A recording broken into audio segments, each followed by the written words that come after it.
वन्देऽहं श्रीगुरो श्रीयुत्पदकमलं श्रीगुरून् वैष्णवांश्च च श्रीरूपं सागरजातं सहगण रघुनाथान्वितं तं सजीवं सावद्वैतं सावधूतं परिजनसहितं कृष्णचैतन्यदेवं श्रीराधा कृष्णपादान् सहगण ललिता श्री विशाखान्वितांश्च च अज्ञानतिमिरान्धस्य ज्ञानञ्जनशलाकया चक्षुरुन्मीलितं येन तस्मै श्रीगुरुवे नमः। गुरुवे गौरचन्द्राय राधिकाय तदालये कृष्णाय कृष्णभक्ताय तद्भक्ताय नमो नमः।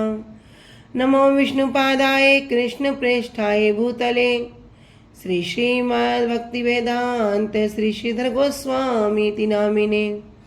नमो ओम गुरुदेवाय धीमते सौम्यमूर्तये श्री श्रीमद्भक्ति सिरूप सिद्धांति प्रभवे श्री महात्मने। नमो विष्णुपादाय श्री राधिकाय प्रियात्मने श्री श्रीमद्भक्तिवेदांत श्री नारायण गोस्वामी नामिने। श्री कृष्ण लीला कथने सुदक्षम औदार्य माधुर्य गुणश्च युक्तं वरं वरेण्यं पुरुषं महान्तं नारायणं शीर्षा नमामि। वाञ्छाकल्पतरुभ्यश्च कृपा सिन्धुभ्यैव च पतितानां पावनेभ्यो वैष्णवेभ्यो नमो नमः। पंचतत्त्वात्मकृष्णं भक्तरूपं स्वरूपकं भक्तावतारं भक्ताख्यं नमामि भक्तशक्तिकं। श्री कृष्ण चैतन्य प्रभु नित्यानंद श्री अद्वैत गदाधर श्रीवासादि गौर भक्त वृंदा। हरे कृष्णा कृष्णा कृष्णा हरे हरे हरे राम राम राम हरे हरे। सुप्रथम मेरे गुरुदेव परम आराध्यतम जय ओम विष्णुपाद अष्टोत्तरशत श्री श्रीमद् भक्ति वेदांत श्री श्रीधर गोस्वामी श्री गुरुदेव महाराज जी के चरणों में अनंत कोटि दंडवत प्रणाम ज्ञापित करती हूँ। तदुपरांत मेरे परम गुरुदेव जय नित्यलीला प्रविष्टोम विष्णुपाद अष्टोत्तरशत श्री श्रीमद् भक्ति श्री रूप सिद्धांति गोस्वामी महाराज जी एवं नित्यलीला प्रविष्टोम विष्णुपाद अष्टोत्तरशत श्री श्रीमद् भक्ति वेदांत श्री नारायण गोस्वामी महाराज जी के श्री अभय चरण सरोज में श्रद्धा पुष्पांजलि अर्पण करते हुए उनसे हेतु कृपा की वांछा करती हूँ।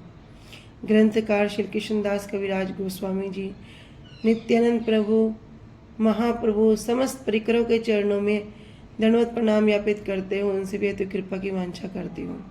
उपस्थित वैष्णव जन भक्तवृंद सभी के चरणों में यथा योग्य दंडवत प्रणाम स्वीकार हो। सभी को हरे कृष्णा दंडवत प्रणाम। हरे कृष्णा सभी को दंडवत प्रणाम। श्री गुरुदेव के हेतु कृपा से हम जो ग्रंथ कर रहे हैं उसका नाम है श्री श्री चैतन्य चैतामृत। श्री श्री चैतन्य चैतामृत ग्रंथ के अंतर्गत हम श्रवण कर रहे हैं मध्य लीला 15वां अध्याय, जिसमें हम आ चुके हैं पेज संख्या 15 और प्यार संख्या चल रहा है हमारा 106। तो विशेष बात यही है कि जो ग्रंथ ये जो श्री श्री चैतन्य चैतामृत जो ग्रंथ है, ये ग्रंथ कितना पीएचडी लेवल का है। और इस ग्रंथ को यदि कोई एक बार इसका पान कर ले, एक बार इसको चेष्टा करके श्रवण कर ले, तो स्वयं कृष्णदास कविराज गोस्वामी जी कहते हैं कि दोबारा उसको चेष्टा नहीं करनी पड़ेगी। दोबारा क्या होगा, इस ग्रंथ को सुनने के लिए उसके अंदर अपने आप लोभ उत्पन्न हो जाएगा। तो जैसे ही इस ग्रंथ का कहीं नाम सुनेंगे, इस ग्रंथ की हम कहीं भी कथा सुनेंगे, तो हमारे कान क्या होंगे, स्वतः ही खड़े हो जाएंगे। कहते हैं ये जो ग्रंथ है ये क्या है, यदि सब ग्रंथ लुप्त हो जाएं, यहाँ तक कि श्रीमद् भागवतम ग्रंथ भी अगर लुप्त हो जाए, तो ये एक ग्रंथ ऐसा है श्री श्री चैतन्य चैतामृत कि सब ग्रंथ की पूर्ति करने में सक्षम है। तो ये गुरुवर्गों की वैष्णवों की अहेतु की कृपा है, महाप्रभु की, नित्यानंद प्रभु की, समस्त प्रिकरों की कृपा है, जो हम इस ग्रंथ की आलोचना कर रहे हैं, इस कथा को श्रवण कर रहे हैं और अपना नित्य मंगल करने का जो विधान है उसको कर रहे हैं। हम अपना नित्य मंगल करने की चेष्टा कर रहे हैं, अपने भजन मार्ग में अग्रसर होने की चेष्टा कर रहे हैं। तो इसी श्रृंखला में हमने आगे श्रवण किया था, जो हमने कल श्रवण किया था कि प्रभु कहे जार मुखी सुने कृष्ण एक बार, कि जब सत्यराज खान जी कहते हैं कि वैष्णव कौन है, हम वैष्णव को कैसे समझेंगे, तो वैष्णव के सामान्य लक्षण क्या है, तब हमने इसी विषय में श्रवण किया था कि महाप्रभु कहते हैं कि जिनके मुख से एक बार भी कृष्ण नाम का उच्चारण हो जाए या कृष्ण नाम सुनने को मिल जाए, वही क्या है, वही वैष्णव है। तो ये क्या है, ये उनके सामान्य लक्षण हैं। तो भक्ति सिद्धांत सरस्वती ठाकुर प्रभुपाद जी वर्णन कर रहे हैं कि एक बार जो कृष्ण का पवित्र नाम लेता है वही ही मनुष्य है, नहीं तो जो कृष्ण का नाम नहीं लेता, जो भगवान का नाम नहीं लेता, उसको क्या कहा गया है, पशु भी समाना, कि वो तो पशु के समान है। यहाँ तक कि शास्त्र कहते हैं कि वो जीवित होते हुए भी, चलता फिरता कार्य करता होते हुए भी एक मृत व्यक्ति के समान है, भले ही वे देखने में कितना सुंदर हो। जिस प्रकार एक मृत देह के ऊपर बहुत सुंदर सुंदर अलंकार उसको सुसज्जित कर दिया जाए, किंतु उसके ऊपर वस्त्र ना हो, तो जिस प्रकार वो देह लगती है, उसी प्रकार जो व्यक्ति भजन नहीं करता, जो व्यक्ति के मुख से कृष्ण नाम का उच्चारण नहीं होता, वो व्यक्ति उसी मृत देह के समान है। यहाँ तक कि जब हम अजामिल उपाख्यान श्रीमद् भागवतम में श्रवण करते हैं तो यमराज अपने दूतों को एक संदेश देते हैं, कहते हैं कि जब दूत पूछते हैं कि हमें किसको लाना है किसको नहीं लाना, आप हमें क्लियर बता दो। अभी हम गए थे अजामिल के पास, इतना बड़ा पापी था, वहाँ पे कुछ विष्णु के जैसे लोग, कुछ आपसे ऊपर के लोग आके बोलते हैं कि नहीं नहीं इसको नहीं लेके जा सकते। हम कह रहे ये पापी है, वो कह रहे ये पापी था। हम कह रहे इसने पाप किए थे, वो कह रहे नहीं इसने पाप किए हैं, वो कहते नहीं इसने पाप किए थे। हम तो सोचते थे आप ही सब कुछ है, आपसे ऊपर भी कोई है। इस प्रकार यमदूतों के बीच में, यमराज जी उनके दूतों के बीच में उनका संवाद बड़ा सुंदर संवाद है, जब वो चलता है। अभी समय के कारण उसको नहीं लेंगे। तो जो मुख्य बात है हमारी कि जिसकी जीवा से एक बार भी कृष्ण नाम का उच्चारण हो जाए, यहाँ महाप्रभु कह रहे हैं कि वो सबसे श्रेष्ठ है।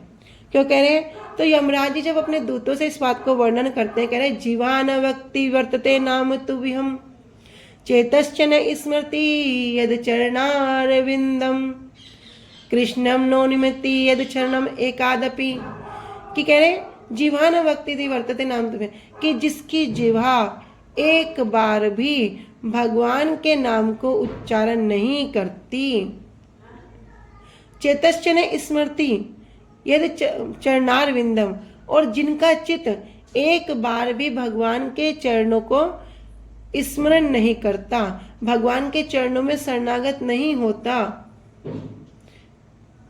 कह रहे जिनके मुख से एक बार भी कृष्ण नाम का उच्चारण नहीं होता, आप क्या करना, आप उन्हीं को पकड़कर मेरे पास लाना। तो जो व्यक्ति जो भगवान का नाम लेता है वास्तव में वही मनुष्य है। तो यहाँ पर महाप्रभु कहते हैं उसे ही वैष्णव के रूप में स्वीकार करो। श्री रूप गोस्वामी जी भी आगे हम जिस श्रवण करेंगे इसमें उपदेशामृत में वर्णन करते हैं कि क्या कह रहे हैं कि एकमात्र श्री कृष्ण नाम से सर्व सिद्धि होती है।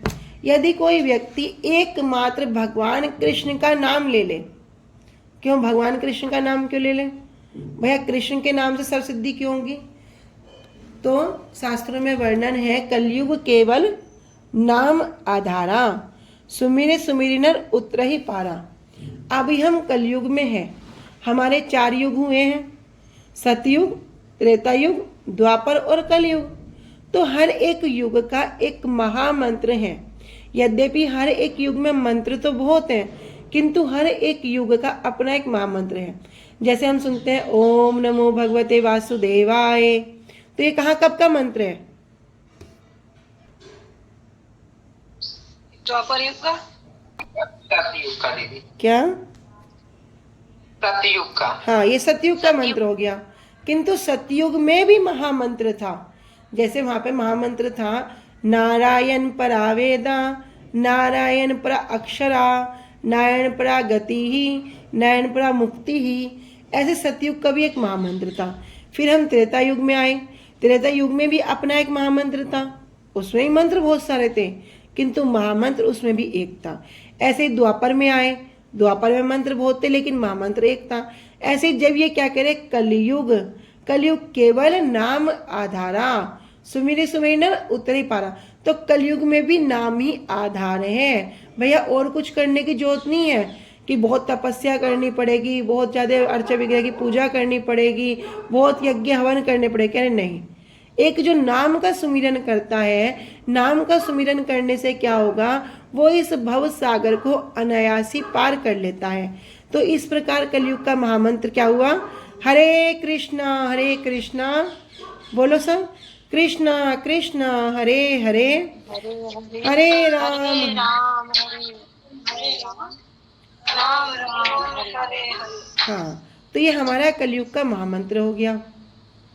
तो कह रहे कि जो इस नाम का उच्चारण कर रहा है, जो इस नाम को जाप कर रहा है, वो भवसागर को अनायास पार कर जाएगा। तो अनायास का मतलब क्या हुआ?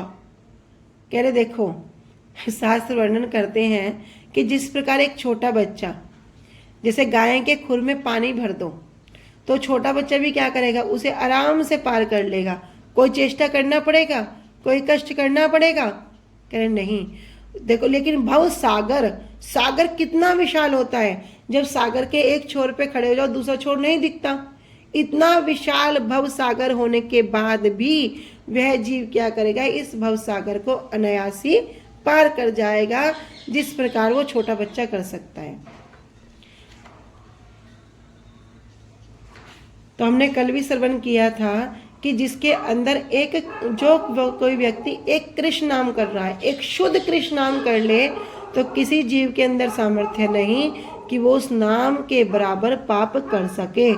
एक कृष्ण नाम करे सर्व पाप क्षय। एक कृष्ण नाम, एक कृष्ण नाम यदि मुख से शुद्ध हो गया तो सब पापों को क्षय कर देगा। और इतना जीव के अंदर सामर्थ्य नहीं कि वो उस नाम के बराबर पाप भी कर सकता है। ऐसे श्रद्धावान व्यक्ति को वैष्णव कहकर जानना चाहिए। क्यों? क्योंकि ऐसी श्रद्धा ही वैष्णव होने की प्रारंभिक योग्यता है। तो हम भक्ति के सोपान हम सबको पता है। भक्ति के जो सोपान है उसमें जो सबसे पहली सीढ़ी है श्रद्धा, बाद में होता है साधु संग, फिर होती है भजन क्रिया। जब भजन क्रिया करेंगे तो भजन करते करते हमारी अनर्थ निवृत्ति होगी। फिर कहते ना, मैं तो इतनी माला करता हूँ, मेरे पे दुख क्यों आ रहे हैं, मैं तो इतना भजन करता हूँ, मेरे पे ऐसा क्यों हो रहा है। अरे जब से माला पकड़ी है तब से ही कष्ट पे कष्ट आ रहे हैं। तो वे कष्ट ऐसे ही नहीं आ रहे, वो क्या होता है, हमारी अनर्थ दूर हो रहे होते हैं। ऐसे करते करते भक्ति की अपनी जो सीढ़ियाँ हैं, जो हमने पहले श्रवण कर रखी है। तो कह रहे सबसे प्रारंभिक अवस्था क्या है? श्रद्धा। श्रद्धा क्या होगी कि कृष्ण नाम में उसकी दृढ़ता हो जाए, श्रद्धा हो जाए। तो ये वैष्णव होने की प्रारंभिक सीढ़ी है। किंतु ऐसा होने पर भी श्री कृष्ण नाम में उसकी कोमल श्रद्धा के प्रकट होने के कारण वह निरंतर नाम ग्रहण नहीं करता। तो हमारी भी श्रद्धा कैसी है? कोमल श्रद्धा। लेकिन यही कोमल श्रद्धा भगवान के नाम, भगवान की कथाएं, भगवान के रूप, भगवान की लीलाओं का वर्णन सुनते सुनते, गुरु वैष्णवों के मुखारविंद से इन सुंदर सुंदर कथाओं को सुनते सुनते क्या होगी? दृढ़ हो जाएगी। जैसे अभी कोई छोटा सा बीज बोया तो उसमें बहुत छोटी सी कोई पत्ती निकली, फिर 2 पत्ते निकले, लेकिन अभी वो क्या है? कोमल है। हवा के बहाव से कभी इधर बहेगी, कभी उधर बहेगी, लेकिन उस हवा के बहाव से भी उसको बचाना पड़ेगा।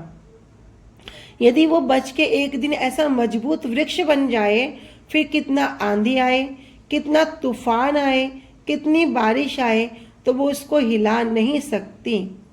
तो अभी जो श्रद्धा है, कह रहे जब तक ये कोमल श्रद्धा होगी, कोमल श्रद्धा के प्रकट होने के कारण वो व्यक्ति क्या करेगा, निरंतर नाम ग्रहण नहीं करेगा। और महाप्रभु क्या करें, निरंतर वैष्णव सेवा क्या करना पड़ेगा, निरंतर करना पड़ेगा। नाम क्या करना पड़ेगा, निरंतर करना पड़ेगा।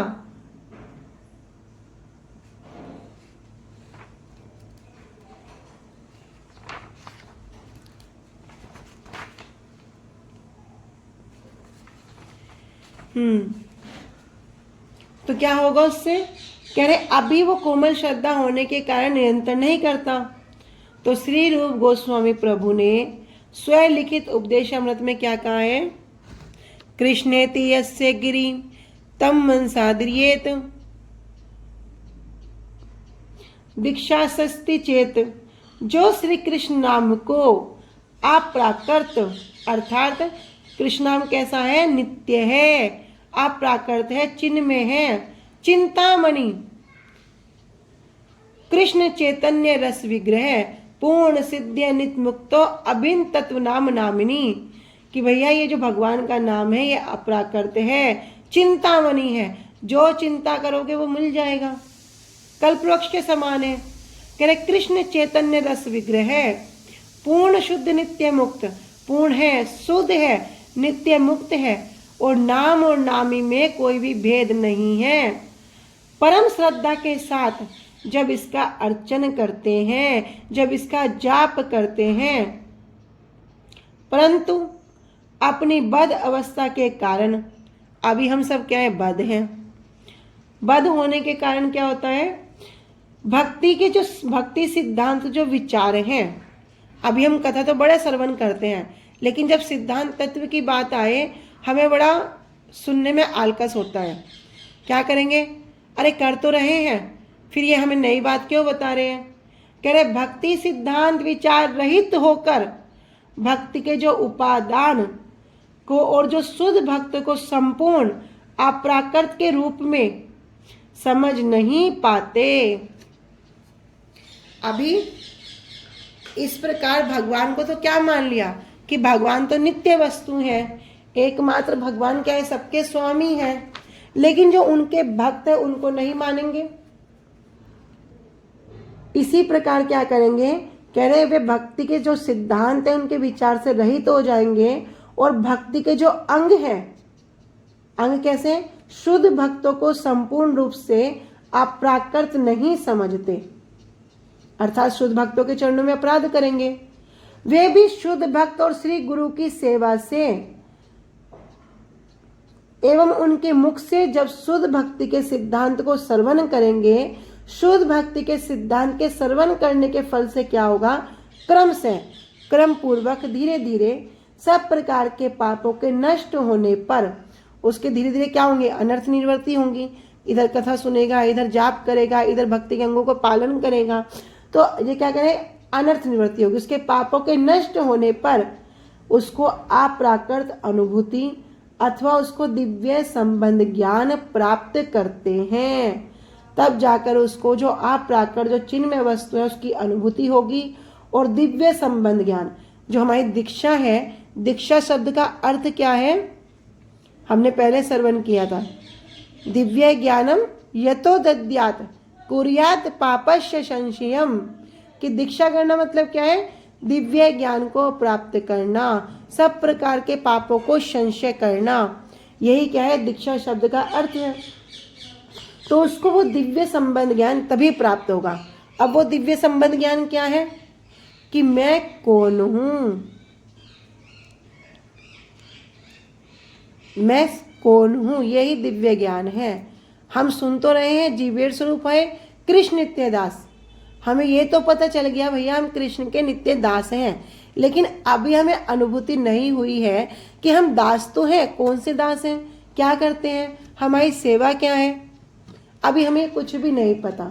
लेकिन तब क्या होगा, जब हम शुद्ध वैष्णवों के मुख से गुरु वर्गों की सेवा करेंगे, उनके मुख से भक्ति सिद्धांत विचारों को श्रवण करेंगे, उसके फल से क्या होगा, सब प्रकार के पाप दूर हो जाएंगे और जो दिव्य संबंध ज्ञान है वो हमें प्राप्त हो जाएगा। तो यहाँ कह रहे हैं कि भगवान के प्रति तो पूरी श्रद्धा रखेंगे लेकिन भक्तों के प्रति श्रद्धा नहीं रखेंगे, इसलिए इनको कहा गया है कनिष्ठ भक्त। कनिष्ठ भक्त के विषय में वर्णन कर रहे हैं, अर्चायमेव हरिये या पूजाम श्रद्धते न तद भक्तेषु चान्येषु सा भक्ता प्राकृत स्मृते। तो 3 प्रकार के भक्त होते हैं, एक उत्तम भक्त, एक मध्यम भक्त, एक कनिष्ठ भक्त। तो अभी जो यहाँ पे वर्णन कर रहे हैं वो कनिष्ठ भक्त के विषय में कह रहे हैं। कह रहे कि अर्चायमेव हरिये या पूजाम श्रद्धते श्रद्धयते, श्रद्धा पूर्वक पूर्ण श्रद्धा के साथ, अर्चायमेव जो क्या करता है, अर्चय विग्रह की बड़ी सुंदर पूजा करता है, किंतु न तद भक्तेषु, तद अर्थात भगवान के जो भक्त हैं उनके भक्तों के प्रति चान्यसु सा भक्त प्राकृत स्मृता, क्या करता है, प्राकृत बुद्धि रखता है, जड़ भुक्ति रखता है। उसके कारण क्या होता है, भगवान क्या कहते हैं, स्वयं कृष्ण उद्धव जी से कहते हैं कि आचार्य को मेरा ही स्वरूप समझना, आचार्य माम विजान्यात नाम मन्येत कहिर्चित नामृत बुद्धिया श्वेत सर्व देवमयो गुरु। भगवान कृष्ण स्वयं उद्धव जी से कह रहे हैं कि हे उद्धव, आचार्य को मेरा ही स्वरूप समझना, उनके प्रति कभी प्राकृत बुद्धि जड़ बुद्धि मत करना। तो यहाँ पे कनिष्ठ भक्त के लिए कह रहे हैं कि भगवान के प्रति तो पूरी श्रद्धा रखेंगे किंतु उनके भक्तों के प्रति कोई श्रद्धा नहीं होगी, उनको प्राकृत ही समझेंगे। ये तो हम जैसे ही है, हम इतना ही खाते हैं पीते हैं बीमार पड़ते हैं, ये सब विचार करेंगे। कह रहे अर्थात जो लौकिक और पारिवारिक प्रथा के अनुसार परंपरागत श्रद्धा के साथ अर्चा मूर्ति में श्री हरि की पूजा करते हैं, अपने लौकिक प्रथा को निभाते हैं, परंतु शास्त्र अनुशीलन के द्वारा शुद्ध भक्ति तत्व को नहीं जानने के कारण हरि भक्तों की पूजा नहीं करते। जबकि भगवान क्या कहते हैं कि अहम ही भक्त प्राधीनो ही असंतत इर्दिज साधु भी ग्रस्त हृदय भक्तेर भक्त जन प्रिय, कि भैया मैं भी इन जैसे साधु के इन जैसे भक्तों के बस में हूँ, मैं भी क्या हूँ, मैं भी स्वतंत्र नहीं हूँ। लेकिन क्या कह रहे हैं यहाँ पे कि शुद्ध भक्ति तत्व को नहीं जानने के कारण जो भगवान के भक्त हैं उनकी पूजा नहीं करते। वे कौन है, वे प्राकृत भक्त हैं। हरे कृष्णा। अर्थात उन्होंने अभी भक्ति पर्व आरंभ मात्र किया है, अर्थात वो अभी अभी भक्ति में आए हैं, भक्ति उन्होंने अभी आरंभ किया है, ये इनकी प्रथम सीढ़ी है। उन्हें भक्त प्राय अथवा वैष्णव आभास शब्दों के द्वारा संबोधित किया जाता है। अब क्या कहते हैं, भक्त हैं, क्या करें, भक्त प्राय, तो क्या हो गया कि अभी वे भक्त के जैसे दिखते हैं। श्रद्धावान जन है भक्ति अधिकारी, उत्तम मध्यम कनिष्ठ श्रद्धा अनुसारी, जहार कोमल श्रद्धा से कनिष्ठ जन, कर्मे कर्मे तेह भक्त है बे उत्तम, रति प्रेम तारतम्य भक्ति तरतम। क्या कह रहे हैं यहाँ पे श्री सनातन गोस्वामी पाद जी सनातन शिक्षा में वर्णन कर रहे हैं। कह रहे श्रद्धावान जन है भक्ति अधिकारी, अर्थात अभी जिसकी कृष्ण नाम में श्रद्धा हो गई, हमने श्रवण कर लिया कि भैया कृष्ण कौन है, भगवान है। अभी तक तो हम क्या कहते हैं, देवी भी भगवान, गणेश जी भगवान, ये भी भगवान, वो भी भगवान। कैसे श्रवण किया, शास्त्रों के विचार को श्रवण किया, शास्त्रों में समझा क्या लिखा है, एते चांस कला पुंसां कृष्णस्तु भगवान स्वयं, कि भैया जो भगवान है वो कौन है, कृष्ण है। तो श्रवण किया, समझ लिया कि भैया हम क्या कर रहे हैं, एक पेड़ है, यथा तरोर मूल निषचनेन तृप्यति तंत स्कंद भुजोप शाखा प्राणोपहार चे यतेन्द्रिय नाम सर्वा अर्णम अच्युत तेजिया, कि हम तो अनेक अनेक देवी देवताओं की पूजा करते हैं, तो कृष्ण की पूजा क्यों करें। तो यहाँ बता रहे हैं कि जिस प्रकार यथा तरोर मूल निषेचनेन, तरोर अर्थात वृक्ष की जड़ में जल देने से पूरा वृक्ष हरा भरा हो जाता है। यदि कोई कहे नहीं मैं जड़ को नहीं पानी दूंगा, मैं तो मुझे तो पत्ते से प्रयोजन है, मैं तो पत्ते को पानी दूंगा। कोई बोले नहीं भाई मुझे तो फल से प्रयोजन है, मैं तो बस फल को ही पानी दूंगा। कोई बोले भैया मुझे फल पत्ती से क्या लेना, मुझे तो लकड़ी से प्रयोजन है, मैं तो लकड़ी को ही पानी दूंगा। यदि कोई ऐसे विचार से जल देगा तो पेड़ क्या होगा, खत्म हो जाएगा।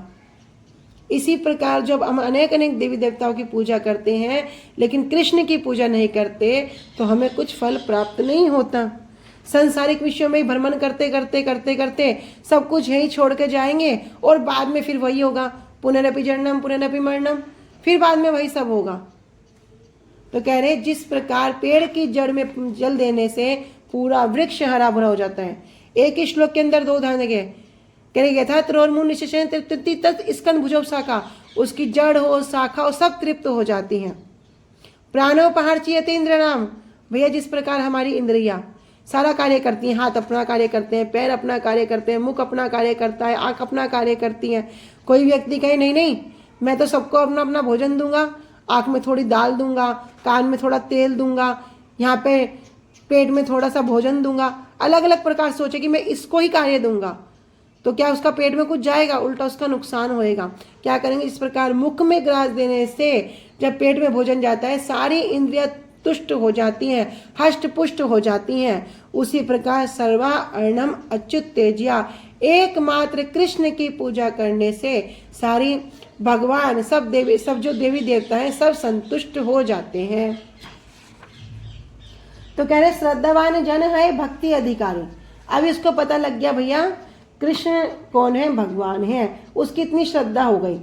तो ये 3 प्रकार के हैं, उत्तम, मध्यम, कनिष्ठ, श्रद्धा अनुसारी, उन्हीं की श्रद्धा के अनुसार ये 3 प्रकार के हैं कि इनकी श्रद्धा उत्तम है, कि मध्यम भक्त हैं, कोई कनिष्ठ भक्त हैं। जहार कोमल श्रद्धा से कनिष्ठ भक्त, जिनके भी कोमल श्रद्धा है वो क्या है, वे कनिष्ठ हैं। कर्मे कर्मे तेह भक्त है वे उत्तम, किंतु ऐसे कनिष्ठ भक्त भी यदि हरि गुरु वैष्णव के मुखारविंद से जब कथा को श्रवण करेंगे तब इनकी ये श्रद्धा क्या होगी, कर्म कर्म करते करते ये उत्तम हो जाएगी। रति पेर तारतम्य भक्ति तरतम, अर्थात रति और जो प्रेम का जो तारतम्य है उसी से भक्तों में भी तारतम्य होता है। कह रहे अर्थात श्रद्धावान व्यक्ति ही भक्ति के अधिकारी, श्रद्धा के अनुसार ही वे उत्तम, मध्यम और कनिष्ठ अधिकार के भक्त होते हैं। जिसकी श्रद्धा कोमल और आसानी से बदलने वाली है वह कनिष्ठ अधिकारी है, परंतु भक्ति की प्रक्रिया का पालन करने पर क्रम से वह भी उत्तम भक्त के स्तर पर पहुंच जाता है। रति और प्रेम के तारतम्य से भक्तों में भी तारतम्य होता है। इसी प्यार में एक शब्द बोला है कि प्रभु कहे जार मुखी सुनी एक बार, कृष्ण नाम से ही पूज्य श्रेष्ठ सभाकार। तो जो श्रेष्ठ सभाकार है इसी विषय में हम श्रवण कर रहे हैं। अर्थात सभाकार जो देवी धाम में श्रेष्ठ है, सबसे श्रेष्ठ है। तो जो माया का धाम है क्या है, देवी धाम है। इसमें भी जो सबसे श्रेष्ठ है वो कौन है, जिसके मुख से एक बार कृष्ण नाम का उच्चारण हो जाए। पुण्य कर्मियों और ज्ञानियों की अपेक्षा भी श्री विष्णु के नाम से युक्त मंत्र का अर्चनकारी कनिष्ठ भक्त श्रेष्ठ है।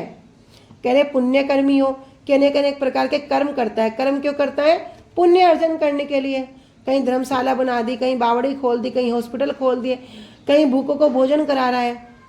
तो ये सब क्या है, कर्म कर रहा है। लेकिन इस कर्म से उसको क्या प्राप्त होगा, पुण्य प्राप्त होगा। और पुण्य का फल तो गुरुवर्ग की कृपा से हमें पता लग गया, तेतम भुगत्वा स्वर्गलोकम विशालम। अच्छे कर्म करोगे तो स्वर्ग जाओगे, बुरे कर्म करोगे तो नरक जाओगे। जब तक तुम्हारे अच्छे कर्म साथ देंगे तब तक स्वर्ग में वास करोगे, फिर वापस मृत्यु लोक में फेंक दिए जाओगे। तो ये तो सर्कल चलता रहेगा। कह रहे जो पुण्य कर्मी हैं, जो बड़े बड़े पुण्य अर्जित कर रहे हैं उनको भी छोड़ दो। कह रहे और ज्ञानी, ज्ञानी क्या करते हैं, बड़ी तपस्या करते हैं, बड़ा उनका जो मायावादी को मानते हैं, हम ब्रह्म अस्मि, कह रहे इनकी अपेक्षा भी, इन दोनों को भी छोड़ दो। कह रहे जो विष्णु नाम से युक्त मंत्र का अर्चन करता है वही कनिष्ठ भक्त श्रेष्ठ है। इसका मतलब क्या हुआ कि वो समझ तो गया भैया जो कुछ भी है कृष्ण है। तो यदि किसने कृष्ण को मान लिया, कृष्ण को जान लिया, इस जन्म में उसको इतना ही पता लग गया कि कृष्ण भगवान है, तो कह रहे ऐसा कनिष्ठ भक्त भी श्रेष्ठ है। क्यों? क्योंकि कर्मी अथवा ज्ञानी जितने भी श्रेष्ठ क्यों ना हो, उनका जो वास्तव वस्तु है, क्या वास्तव वस्तु है? एकमात्र कृष्ण श्री विष्णु की नित्य सेवा करने में विश्वास नहीं होता।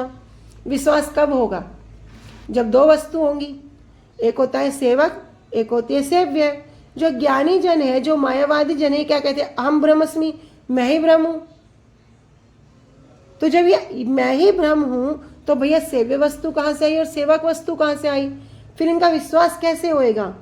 तो इनका तो विश्वास ही नहीं होता भगवान की नित्य सेवा में।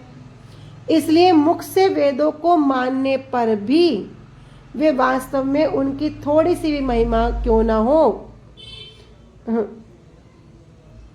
मुख से वेदों को मानने पर भी वे वास्तव में नास्तिक हैं।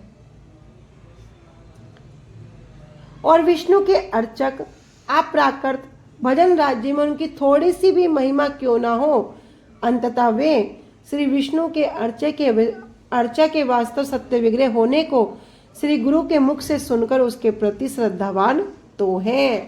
तो कनिष्ठ भक्त के लिए कह रहे हैं कि जो कनिष्ठ भक्त हैं, भले ही उनकी बहुत थोड़ी सी अभी वास्तव सत्य विग्रह, जो एकमात्र वास्तव वस्तु है, तो यहाँ पे वास्तव वस्तु क्यों कह रहे हैं? श्रीमद् भागवतम का जब हम पहला श्लोक श्रवण करेंगे, वस्तु निर्देश जो हम दूसरा श्लोक श्रवण करेंगे, ग्रंथ का जो हमारा मंगलाचरण श्लोक है, तो उसमें हम श्रवण करेंगे धर्मे प्रज्जित केतव अत्रो परमो निर्मत शरणाम सताम वेद्यम वास्तव अत्र वस्तु शिवदम। यहाँ पे कहा गया वेद्यम वास्तव अत्र वस्तु शिवदम, कि जो वास्तव वस्तु है वो वास्तव वस्तु कौन है? भगवान है। तो यहाँ पे भी उसी बात को कह रहे कि वास्तव सत्य विग्रह होने को श्री गुरु के मुख से सुनकर, सुना तो गुरुदेव के मुख से, तो उनके प्रति क्या हो गए? श्रद्धावान तो हो गए। अभी उनकी श्रद्धा कृष्ण के प्रति तो आ गई। यदि वे इसी प्रकार गुरुदेव के मुखारविंद से कथा को श्रवण करते करते करते करते क्या होगा? एक दिन गुरुदेव के प्रति भी उनकी वही श्रद्धा आ जाएगी। फिर क्या होगा? यस्य देवे पराभक्ति यथा देवे तथा गुरो तस्यते कथिता ही हर्ता प्रकाशनते महात्मने। अर्थात जिसकी भगवान के प्रति जैसी पराभक्ति है, वैसी भक्ति यदि गुरुदेव के प्रति हो जाए तो उसके हृदय में सभी श्रुति शास्त्र प्रकाशित हो जाते हैं। तो उनके मुख से सुनकर उनके प्रति वो श्रद्धावान तो हैं। एक कृष्ण नाम करे सर्व पाप क्षय, नवविधा भक्ति पूर्ण नाम है ते है। एक कृष्ण नाम। अब हम नाम की महिमा को श्रवण कर रहे हैं तो हमें पता है भैया, जब नाम करते हैं वो भी 3 प्रकार का होता है। एक होता है शुद्ध नाम, एक होता है नामाभास, एक होता है नाम अपराध। ये 3 प्रकार से नाम होते हैं। तो यहाँ कह रहे एक कृष्ण नाम करे सर्व पाप से। भैया यदि कोई कृष्ण के पवित्र नाम का एक बार भी कीर्तन कर ले, एक बार भी जाप कर ले, तब क्या होगा? सर्व पाप क्षय। उसके जितने भी पाप क्यों ना हो, अर्थात इस जन्म के नहीं, अनेक अनेक जन्मों के, करोड़ों करोड़ जन्मों से जब सब विचरण करता है, कह रहा सब पाप उसके क्षय हो जाएंगे। अर्थात पाप में जीवन से ही, जो पाप में जीवन है, जिस फलों को वो भोगता है, उससे भी इसको छुटकारा मिल जाएगा। नव विद्या भक्ति पूर्ण नाम हैते है। और नव विद्या भक्ति, जो भक्ति है, भक्ति की जो 9 विधि है, पूर्ण हैते, ये क्या है? नाम का कीर्तन करने से ही पूर्ण हो जाती हैं। एक श्री कृष्ण के नाम के उच्चारण से व्यक्ति के सभी पापों का नाश हो जाता है। श्री कृष्ण नाम के कीर्तन से ही नवदा भक्ति के सभी अंगों का पालन हो जाता है। नवदा भक्ति सभी को पता है। कह रहे श्रवणम कीर्तनम विष्णु स्मरणम पाद सेवनम अर्चनम वंदनम दास्यम सख्य आत्मनिवेदनम इति पुंसार्पिता विष्णु भक्ति चैव नवलक्षणा। कह रहे कौन सी भक्ति है? श्रवणम, भगवान के नाम को श्रवण करना। कीर्तन, कीर्तन भी क्या करना? संसारिक कीर्तन नहीं करना कि बैठ गए और इधर उधर की बात करने लगे। पता उसकी बहू ने ऐसा कर दिया, पता उसकी लड़की ऐसे चली गई, पता उसके घर में ऐसा हो गया। ये कीर्तन नहीं करना भैया, इसको कहा गया परजल्प। कीर्तनम क्या? भगवान के नाम का ही कीर्तन करना। विष्णु स्मरणम, विष्णु के नाम को ही स्मरण करना। पाद सेवनम, उन्हीं की क्या करना? पाद सेवनम करना, अर्थात पैरों से क्या करना? उनकी परिक्रमा करना। अर्चनम, भगवान का अर्चन करना। वंदनम, उनकी वंदना करना। दास्यम, दास्य भाव से उनकी सेवा करना। सख्य आत्मनिवेदनम, सख्य भाव और जो आत्मनिवेदन है अर्थात अपने आप को भगवान को समर्पित कर देना।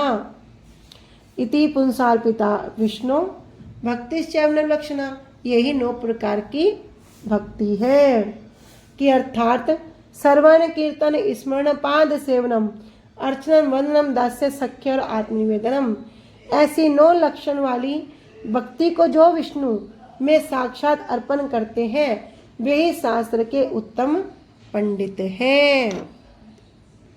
तो कृष्ण के पवित्र नाम का एक बार भी जो उच्चारण करता है वो क्या करता है? उसके सभी पाप क्षय हो जाते हैं।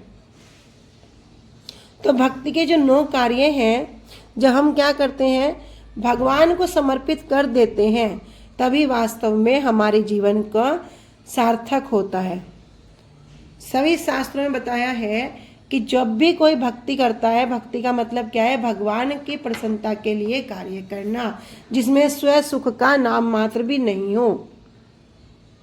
तो जब तक भगवान क्या करेंगे? एक बार भगवान के नाम का कोई पवित्र नाम लेगा तो सही प्रकार के पाप के फलों से मुक्त हो जाएगा। अब प्रश्न क्या हो गया? अभी हम आगे श्रवण करेंगे इसमें। क्या नाम के विषय में तो हम श्रवण कर रहे हैं, तो नाम कैसे करें? तो भगवान का जो नाम है वो बिना अपराध के भाव से करना चाहिए। जब कोई अपराध रहित होकर नाम करेगा तो वो केवल एक बार जब भगवान के नाम का जप करेगा, भगवान के नाम को उच्चारण करेगा, तो उसी समय वो सारे पापों के जो फल हैं उससे मुक्त हो जाएगा। जैसा कि हम पहले भी श्रवण किया है कि एक नाम में इतनी शक्ति है कि जीव के अंदर सामर्थ्य नहीं है कि वो उस नाम के बराबर पाप कर सके। यद्यपि अभी तो हम देखने को मिलता है, मैं तो 64 माला कर रहा हूँ, मैं तो 32 माला रोज करता हूँ, मैं तो 1 लाख नाम रोज जाप करता हूँ। अरे भैया 1-1 लाख नाम जाप कर रहे हैं तो ऐसा क्यों नहीं हो रहा? क्यों अनर्थ अपराध दूर नहीं हो रहे? क्यों सब कुछ खंड खंड नहीं हो रहा? क्यों वो वास्तव वस्तु है वो प्राप्त क्यों नहीं हो रही? क्योंकि अभी जो हरि नाम है वो अपराध के साथ हो रहा है। लेकिन जब ये अपराध रहित हो जाएगा तब क्या होगा? कह रहे जितने ही पाप के फल हैं सब क्षय हो जाएंगे। वो एक नाम सब पापों के फलों से मुक्त करने के लिए पर्याप्त होगा। जब कोई बिना अपराध के वो जाप करेगा, वो नाम का उच्चारण करेगा, वो व्यक्ति क्या होगा? वही व्यक्ति महत्वपूर्ण है और वही बड़ा पूजनीय होगा। तो जितनी भी हमने 9 विधि श्रवण करी, ये एक नाम यदि वो उच्चारण हो जाए तो ये नवदा भक्ति भी उसको तुरंत प्राप्त हो जाती हैं।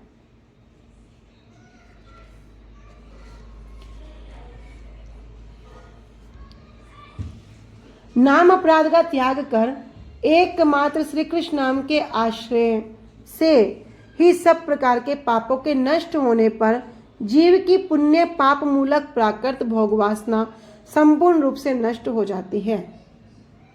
क्या कह रहे हैं? नाम अपराध का त्याग कर। हमने 3 चीजों को श्रवण किया, नाम अपराध, नामाभास, शुद्ध नाम।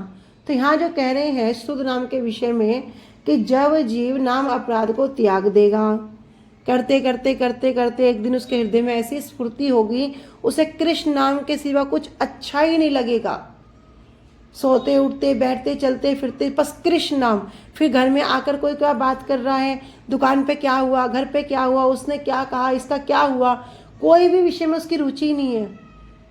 वो क्या करेगा, वो कोई बात कर रहा है करता रहे हरे कृष्ण कृष्ण कृष्ण हरे हरे, हरे राम राम राम हरे हरे, हरे कृष्ण कृष्ण कृष्ण हरे हरे, हरे राम राम राम हरे हरे। एक सेकंड के लिए भी उसके जीवन से नाम नहीं हटता, छूटता ही नहीं है। चाहे वो भरी बहुत सारे लोगों के बीच में बैठा है, वहाँ पे कुछ आपस में वार्ता हो रही है, बाद में पता चला कि उनमें आपस में कुछ लड़ाई हो गई, तो वो कहेगा नहीं उससे पूछ लो, वो भी तो वहाँ बैठा था। तो उससे पूछा जाता है क्या वहाँ पे क्या बात हुई थी, उसने ऐसा कहा था, तुम क्या कर रहे थे। तो वो व्यक्ति क्या कहे, भाई मैं बैठी तो जरूर थी पर मुझे तो उनकी कुछ बात सुनाई नहीं दी, मैं तो अपना जपा कर रहा था। तो ऐसी स्थिति आ जाएगी, वो कृष्ण नाम को छोड़कर, कृष्ण नाम को सुनकर कुछ ना बोलना चाहेगा ना वो सुनना चाहेगा, उसका किसी और वस्तु में आसक्ति ही नहीं रहेगी। तो ऐसे ही जब वो श्री कृष्ण नाम का आश्रय ग्रहण कर लेगा, आश्रय ग्रहण करना सब प्रकार से शरणागत हो जाना, तो वो नाम क्या करेगा, उसको सब पापों के नष्ट हो जाएंगे। जीव का जो पुण्य पाप मूलक प्राकृत जो भोग वासना है कि कोई पुण्य करने की इच्छा, कभी पाप करने की, ये जो भोग वासना है, ये वासना ही संपूर्ण रूप से नष्ट हो जाएगी। कितना अगर वासना रही तो फिर वो दोबारा करेगा, लेकिन ये क्या कहें, तापत्रो उन्मूलम, उन्मूलम, इसको जड़ से खत्म कर देंगे भाई। श्री नाम ग्रहण करने वाला ही सबसे श्रेष्ठ और पूजनीय है। जो इस नाम का आश्रय ग्रहण करता है, जो इस नाम के शरणागत हो गया, वही क्या है, वही सबसे श्रेष्ठ है, वही सबके लिए पूजनीय है। तो नाम साधारण वस्तु नहीं है। आप कितनी कथा श्रवण कर लो, गुरु वर्गों की कर लो, महाराज जी कर लो, सबकी कथा श्रवण कर लो, बार बार हमारे गुरु वर्ग हमें एक ही बात कहते हैं कि क्या करो, नाम करो, नाम जपा करो। यदि कोई व्यक्ति सब कुछ करता है लेकिन नाम नहीं जपता तो अभी कुछ नहीं हुआ। जब तक उसकी नाम के प्रति रुचि ना हो जाए, नाम के प्रति आसक्ति ना हो जाए, संसार के प्रति तो आसक्ति लगा दी, आज हमने रसोई में ये बनाना है, आज वो करना है, बेटे का ये कार्य नहीं हुआ, आज इस तरह हो गया, संसार में कुछ जरा सा दुख हुआ, आंखों से पानी बहने लगा। कहीं भगवान के लिए रोए हो, कभी नाम के प्रति रोए हो, आज मेरा नाम नहीं हुआ, आज मैं नाम नहीं कर पा रहा हूं, क्या कारण हो गया, नहीं मुझे नाम करना है। कहते हैं गुरु जी बोलते हैं, करोड़ों काम छोड़ के अपना काम करो, 1000 काम छोड़ के अपना भोजन करो, लेकिन करोड़ों काम छोड़ के अपना नाम करो।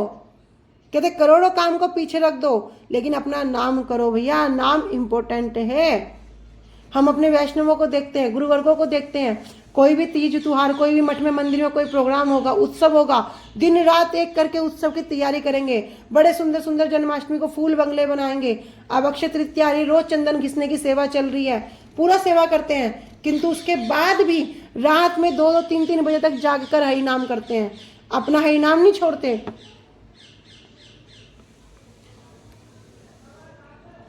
श्री नाम भजन से ही नवदा भक्ति पूर्णता को प्राप्त करती है।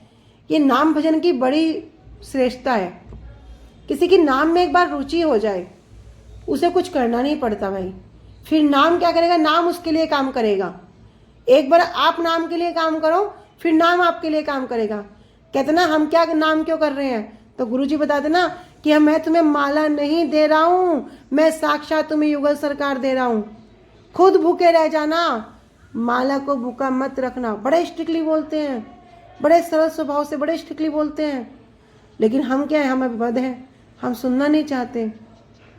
गुरुजी बताते हैं अभी तुम्हें माला क्यों दे दिया, अभी तुम नाम की प्रैक्टिस करो। कोई सोचता ना मेरा माला हो रहा है, मेरा नाम जपा हो रहा है, अभी भैया अभी हमारी प्रैक्टिस चल रही है। क्यों चल रही है, क्योंकि भगवत गीता में स्वयं कृष्ण ने बोल दिया, यम यम वापी स्मरण भावम तजयन्ते क्लेवरम तम तमेवेति कौन्त्या सदा तद्भाव भाविता, कि अंत समय में मनुष्य जिस जिस भाव का स्मरण करके शरीर को त्यागता है उसे उसी के अनुरूप शरीर प्राप्त होता है। किसे हुआ, जड़भरत महाराज जी को हुआ। इसी प्रकार हम क्या कर रहे हैं, प्रयास कर रहे हैं, लेकिन पता कैसे लगेगा कि हमने अपना भजन सही से किया नहीं किया, हमने माला जाप सही से किया नहीं किया। जब अंत समय में हमारे मुख से वो भगवान का नाम उच्चारण हो जाएगा। कोई बच्चा स्कूल में बैठ के पूरे साल पढ़ाई करता है, लेकिन रिजल्ट आएगा तब पता चलेगा इसने पूरे साल पढ़ाई करी है या नहीं करी है, वो रिजल्ट बताएगा। ऐसे ही हमारा भी रिजल्ट क्या होगा, वो अंतिम समय हमारा रिजल्ट होगा। यदि उस समय किसी के मुख से हे गोविंद, हे कृष्ण, हरे कृष्णा, गुरुवर्ग ये नाम उच्चारण हो जाए तो बस उसका कल्याण हो जाएगा, फिर वो संसार में नहीं पड़ेगा। फिर अगर वो आएगा भी तो वो वैष्णवों की शरणागत होएगा। तो भैया जो जीवन भर हमारी प्रैक्टिस चल रही है, गुरुजी बड़े सुंदर तरीके से इन चीज़ों को वर्णन करते हैं। गुरुजी बताते हैं, देखो जब कोई पिक्चर बनती है तो रील बनती है ना, रील कहते हैं रील में जैसे जैसे जो जो सीन भर दिया वही वही तो भरेगा। जब उसको प्ले करोगे वो पूरी पिक्चर चलेगी। ऐसे ही हमारा पूरा जीवन भी एक रील की तरह है। अंतिम समय में वही स्मरण आएगा जिस चीज में तुमने पूरी आसक्ति करी है। यदि संसार के प्रति आसक्ति होगी तो वो पूरी संसार की पिक्चर चलेगी। यदि नाम के प्रति आसक्ति होगी तो तुम्हारा कितना भजन हुआ, क्या तुमने किया, क्या नहीं किया, वही सब कुछ चलेगा। तो भैया ये भगवान का नाम क्या होगा, ये इस प्रकार कल्याण करेगा। यहाँ तक कि नाम क्यों काम करता है, नाम कहता है यदि कुछ ने मुझे अपना पूरा जीवन दे दिया, अंत समय में क्या करूंगा, यदि उसके मुख से उच्चारण भी नहीं हुआ तो मैं खुद, भगवान कहते हैं, मैं उसके हृदय में बैठकर अपने नाम को उच्चारण करवाऊंगा।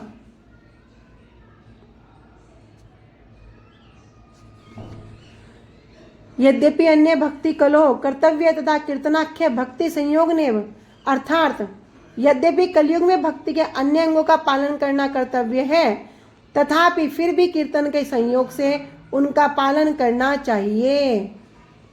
क्या करना चाहिए, अन्य अंगों को पालन तो करें, लेकिन क्या करो, भगवान का नाम करो और भगवान के नाम का ही कीर्तन करो। ठीक है, आज हम यहीं तक रखते हैं, बाकी कल श्रवण करेंगे। वांछा कल्पतरुभ्यश्च कृपा सिन्धुभ्येव च पतितानां पावनेभ्यो वैष्णवेभ्यो नमो नमः। श्री गुरुदेव की जय। अनंत कोटि वैष्णव वृंद की जय। निताई गौर प्रेमानंदे। हरि हरि बोल, हरि हरि बोल, हरि हरि बोल। हरे कृष्णा, सभी को दंडवत प्रणाम। हरे कृष्ण।